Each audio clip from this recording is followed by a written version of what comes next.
On the 8th of May, Nintendo announced forthcoming changes to their directors and executive officers.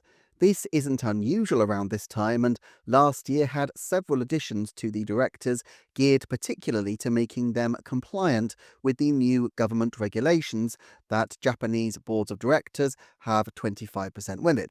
Still, this announcement is rather interesting both for the director change and for the changes to the executive officers, so let's get into it. First, we have Kazuhiko Hachia. Hachia's main claim to fame is as the director of Petworks Company, a manufacturer of fashion dolls in Japan. Let's be completely clear, though, that this is not only not a company that Nintendo is getting into bed with in terms of its manufacturing, but actually any financial arrangement of this sort would probably not be allowed as currently configured under the rules of the Tokyo Stock Exchange. You see, in Nintendo's documentation, Hachia is identified specifically as an independent officer as designated by the Tokyo Stock Exchange. This means that his role is as an auditor from a listed company independent from Nintendo's management and controlling shareholders, whose responsibility is to promote good governance and transparency. If the company had a close financial relationship with Nintendo, it would create a problem in terms of that independence.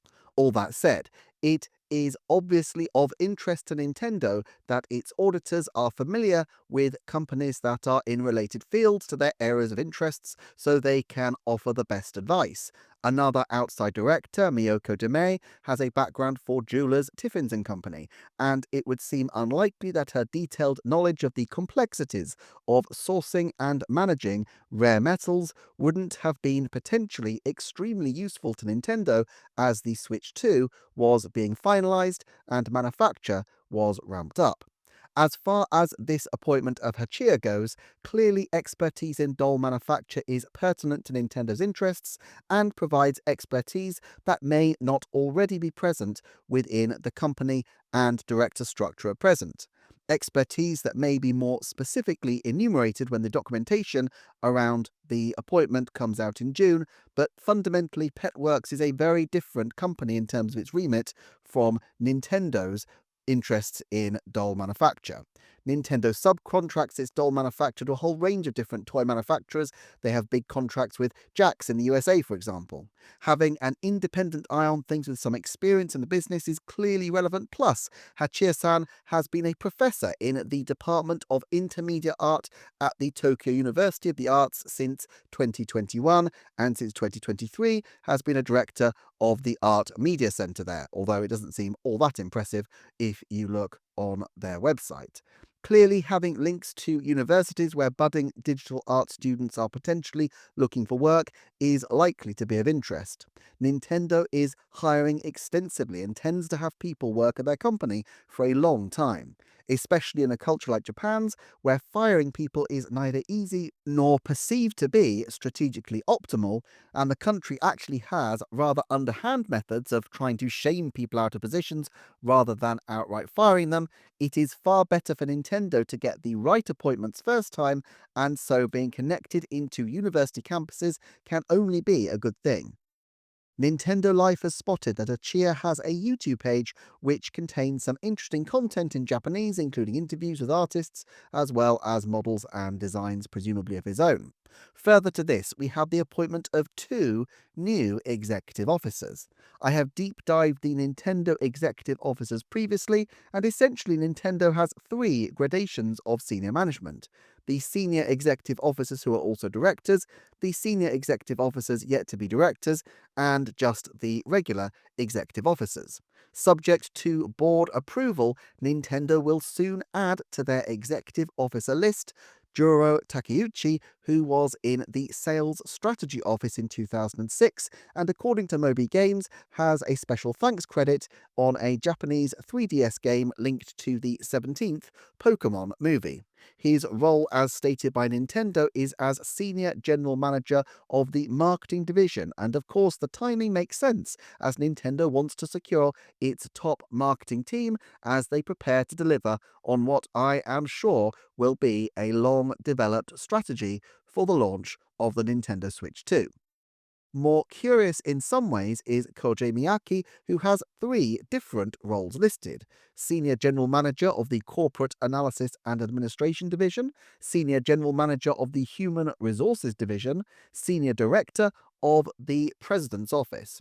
Miyake was the contact person from Shuntaro Furukawa's office for shareholder inquiries related to financial forecast modifications and dividend notifications in 2022 and 2023.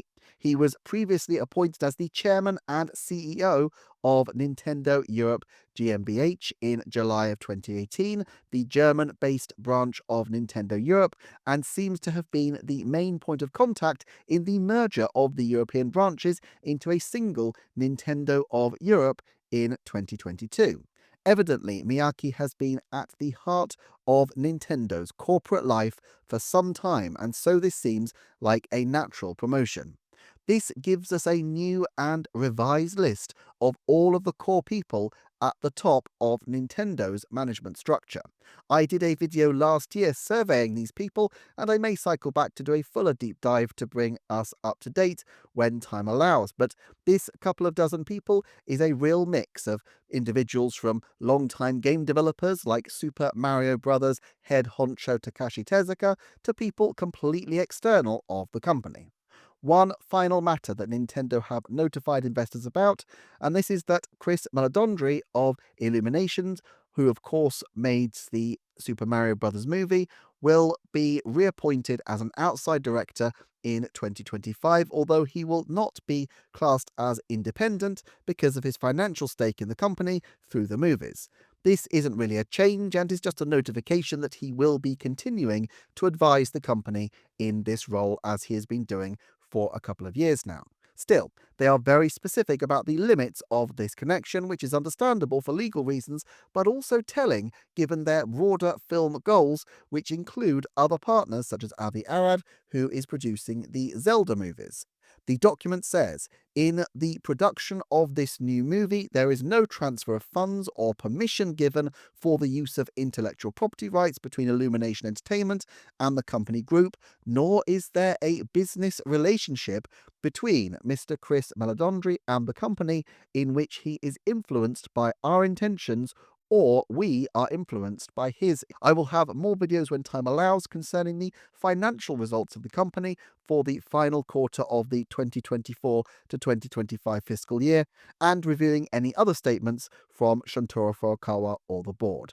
In the meantime, thank you so much for watching, thank you to my Patreon subscribers, and I shall see you next time for another Nintendo forecast. Thank you so much. Bye bye.